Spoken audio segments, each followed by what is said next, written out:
নমস্কার বন্ধুরা, আজকে আমি এই ভুসো চিংড়ি দিয়ে একটা দুর্দান্ত স্বাদের রেসিপি বানাবো। তোমরা তো এই মাছ সবাই চেনো। তো দেখো, মাছটাকে আমি পরিষ্কার করে ধুয়ে নিয়েছি। এবার এর মধ্যে দেব আমি কিছুটা ধনেপাতা কুচি, আর দেব লঙ্কা কুচি, আর দেব 1 চামচ মতন নুন, আর 2 চামচ মতন হলুদ দিয়ে এর মধ্যে দেব কিছুটা চালের গুঁড়ো। চালের গুঁড়োটা দিলে কি একটু শক্ত শক্ত হবে। আর দেব প্রয়োজন মতো বেসন। এইবার এই সমস্ত কিছুকে আমি হাত দিয়ে ভালো করে মেখে নেব। তো দেখো, সুন্দর করে আমি মেখে নিয়েছি। এরকম একটু শক্ত শক্ত করে মাখতে হবে, বেশি নরম করব না, একটু শক্ত শক্তই মাখবো। তো মাখা হয়ে গেছে। এবার একটা কড়াইতে তেল গরম করে আমি এই বড়াগুলোকে দিয়ে দেবো একটা একটা করে, আস্তে আস্তেই দেব। জানো তো বন্ধুরা, এইগুলো কিন্তু এরকম বড়ার মতন ভেজেও শুধু শুধু খাওয়া যায়। আমি একটু এটাকে অন্য রকমভাবে বানাবো। তো দেখো, আমি এতগুলো বড়া দিয়েছিলাম। তো আমার এক পিঠ হয়ে গেছে, আমি একটু উল্টে দিয়ে আর এক পিঠ ভালো করে ভেজে নেব।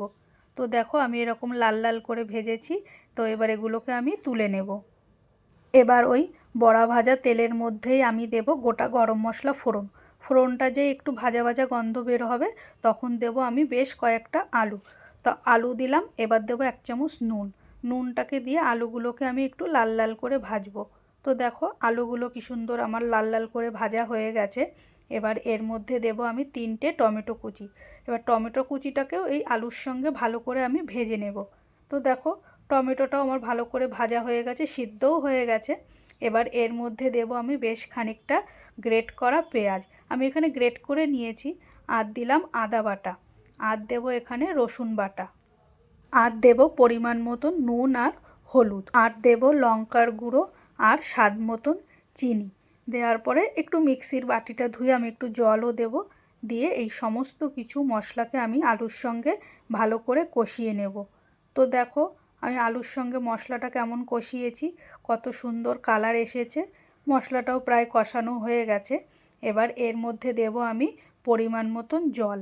জলটাকে দিয়ে একটু নাড়িয়ে চাড়িয়ে নিয়ে আমি 10 মিনিট মতন ফুটতে দেব। তো দেখো বন্ধুরা, 10 মিনিট পর আমার ঝোলটা কিন্তু ফুটে গেছে। আমি আবারও একটু নাড়িয়ে চাড়িয়ে নিলাম। নিয়ে এবার এর মধ্যে দেব আমি ওই ভেজে রাখা বড়াগুলো। বড়াগুলোকে দিয়ে আবারও আমি একটু নাড়িয়ে চাড়িয়ে দেব। জানো তো বন্ধুরা, এই চিংড়ি মাছের বড়ার তরকারিটা না খেতে খুব দারুণ হয়। আমার তো খুব ভালোই লাগে। তো দেখো, ফুটে গেছে ঝোলটা। এবার আমি ওপর থেকে কিছুটা গরম মশলা দিয়ে আবারও নাড়িয়ে চাড়িয়ে নিয়ে 5 মিনিট মতন রান্না করে নেব। আর 5 মিনিট রান্না করে নামিয়ে নিলেই রেডি হয়ে যাবে আমার চিংড়ি মাছের রসা।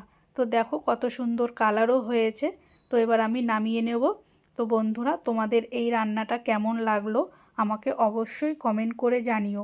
আর রান্নাটা যদি তোমাদের ভালো লেগে থাকে, অবশ্যই একটা লাইক ও শেয়ার করে দিও। আর হ্যাঁ, সাবস্ক্রাইব করতে কিন্তু একদম ভুলো না। টাটা।